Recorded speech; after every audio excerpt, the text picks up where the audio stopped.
एक समय की बात है, एक घने वन में शेरू नाम का एक शेर निवास करता था। उसके बाघ, गीदड़, कौवे जैसे कई सेवक थे।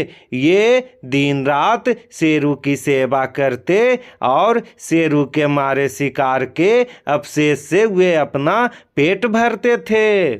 एक दिन एक ऊंट कहीं से भटकता हुआ उस वन में आ पहुंचा। जब शेरू की नज़र ऊंट पर पड़ी तो उसने अपने सेवक से पूछा, ये कौन सा जीव है? हमने तो पहली बार ऐसा जीव देखा है। यह वन प्राणी है या कहीं और का प्राणी है? कौवे ने इस प्रश्न का उत्तर देते हुए शेरू को बताया, वनराज, यह तो ऊंट है और यह बाहर का जीव है। भाग्य इसे आपका भोजन बनाकर ही यहाँ ले आया है। आप इसे मारकर खा जाइए। नहीं, मैं ऐसा नहीं करूँगा। यह तो हमारा अतिथि है। अतिथि को मैं कैसे मार सकता हूँ? यह तो पाप होगा। मैं उसे अभयदान देता हूँ। जाओ, उसे आदर पूर्वक मेरे पास लेकर आओ। मैं उससे मिलना चाहता हूँ। शेरू ने कौवे को आदेश दिया। कौवा कुछ सेवक के साथ ऊंट के पास गया और उसे शेरू का संदेश सुनाते हुए बोला, मित्र, वनराज सिंह ने तुम्हें अभयदान प्रदान किया है। वन के राजा होने के नाते वे तुमसे मिलना चाहते हैं। अभयदान की बात सुन ऊंट कौवे और अन्य सेवकों के साथ शेरू के पास आ गया। सिंह ने उससे परिचय और वन में आने का कारण पूछा तो ऊंट दुखी मन होकर बोला, महाराज, मेरा नाम भोंदू है। मैं अपने साथियों के साथ भ्रमण करते हुए वन में पहुंचा और उनसे मैं बिछड़ गया। अब मैं यहाँ अकेला रह गया हूँ। उसे दुखी देख शेरू धीरज बांधते हुए बोला, भोंदू, तुम हमारा अतिथि स्वीकार करो। इस वन में जहाँ चाहो वहाँ तुम विचरण करो और हरी भरी घास का सेवन करो। भोंदू शेरू की आज्ञा का पालन कर वहीं रहने लगा। हरी भरी घास खाकर वह कुछ ही दिनों में हट्ठा कट्ठा हो गया। बाघ, गीदड़ और सियार आदि वन जीव जब भी उसे देखते उनकी लार टपकने लगती। किंतु वे वन के राजा शेरू के आदेश के समक्ष हुआ विवश थे। एक दिन कहीं से एक जंगली चीता वन में आ गया। अपने सेवकों की रक्षा के लिए सिंह को उससे युद्ध करना पड़ा। दोनों के बीच में घमासान युद्ध हुआ। युद्ध के दौरान चीता ने सिंह को उठाकर जमीन पर पटक दिया और अपने नुकीले दांत उसके शरीर में गड़ा दिए। किसी भी तरह सिंह युद्ध में तो विजयी हो गया, किंतु वह बुरी तरह घायल था। घायल अवस्था में उसके लिए शिकार पर जाना काफ़ी कठिन हो गया, जिसके कारण वह तो स्वयं भूखा रहने लगा। साथ ही उसके अनुचर जो उसके शिकार के अवशेष से अपना पेट भरते थे वे भी भूखे रहने लगे। अपनी दुर्दशा देख और अपने अनुचरों की परेशानी देख शेरू बेचारा बहुत दुखी था। एक दिन उसने अपने सेवकों की सभा बुलाई। सभा में सबको संबोधित कर वह बोला, सेवक, मेरी अवस्था से आप सभी अवगत हो। मैं चाहता हूँ कि आप कोई ऐसा जीव तलाश करो जिसे मैं इस अवस्था में भी मार सकूं। इस तरह हम सभी की भोजन की समस्या का निवारण हो जाएगा। शेरू की आज्ञा पाकर सभी सेवक विभिन्न दिशा में शिकार की तलाश में चले गए, किंतु किसी के हाथ कुछ नहीं लगा। सबके हताश वापस लौटने के बाद कौआ, गीदड़ और बाघ आपस में बात करने लगे। तभी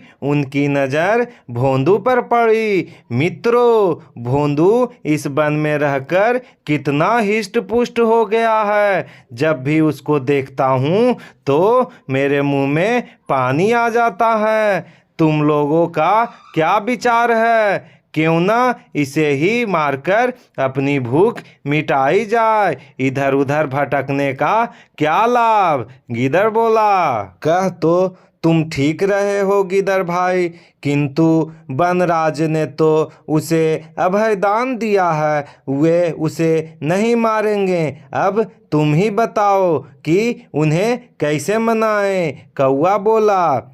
गीदड़ इसका उपाय पहले से ही सोच चुका था। उसके अपनी योजना कौवे और बाघ को बता दी। दोनों ने उस योजना के लिए हामी भी भर दी। साथ ही अन्य अनुचरों को भी इस योजना को बारे में अच्छी तरह समझा दिया। इसके बाद वे शेरू के पास पहुँचे। गीदड़ आगे आकर बोला, वनराज, हम सबने आपके लिए शिकार की बहुत खोज की, किंतु हमें कोई शिकार नहीं मिला। भोंदू शारीरिक रूप से विशाल है और अब तो वह हिष्ट पुष्ट भी हो गया है। यदि आप उसका शिकार करें तो हमारे लिए कई दिनों तक भोजन की व्यवस्था हो जाएगी। मैंने तो उसे अभयदान दिया है, मैं उसे नहीं मार सकता। शेरू ने दो टूक उत्तर दिया। यदि शेरू स्वयं को अपनी भूख मिटाने प्रस्तुत करे तो तब तो आपको कोई आपत्ति नहीं होगी। गिदड़ बोला, नहीं नहीं, तब तो हमें कोई आपत्ति नहीं होगी, किंतु क्या वह ऐसा करेगा? शाम को सिंह की सभा में वन के सभी जीव उपस्थित थे। भोंदू भी उपस्थित हुआ। गीदड़ ने भरी सभा में कहा, वनराज, हम सभी आपकी अवस्था देखकर बहुत दुखी हैं। आज हम सभी यहाँ उपस्थित हुए हैं ताकि आपके भोजन के लिए स्वयं को समर्पित कर सकें।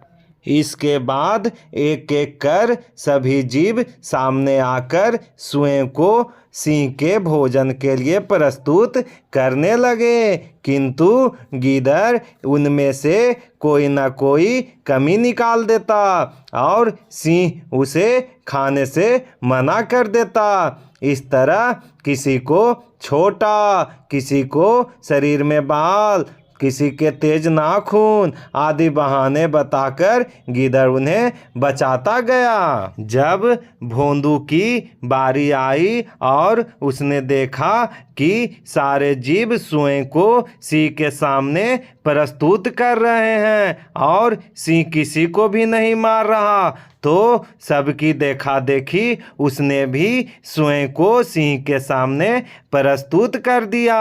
वनराज, आपके मुझ पर बहुत उपकार हैं। अब जब आपको आवश्यकता आ पड़ी है तो मैं स्वयं आपके समक्ष प्रस्तुत करता हूँ। कृपया मुझे मारकर अपनी भूख मिटा लीजिए। भोंदू को विश्वास था कि अन्य जीवों की तरह सिंह उसको भी नहीं मारेगा, किंतु जैसे ही भोंदू की बात पूरी हुई, गीदड़ और बाघ उस पर टूट पड़े और उसे मार डाला। तो हमें इस कहानी से सीख मिलती है कि लोगों की चिकनी चुपड़ी बातों में कभी नहीं आना चाहिए। स्वामी जब बुद्धिहीन हो और उसके साथी धूर्त, तो चौकन्ना और सावधान रहना चाहिए। दोस्तों, हमारे इस चैनल को लाइक और सब्सक्राइब जरूर करें।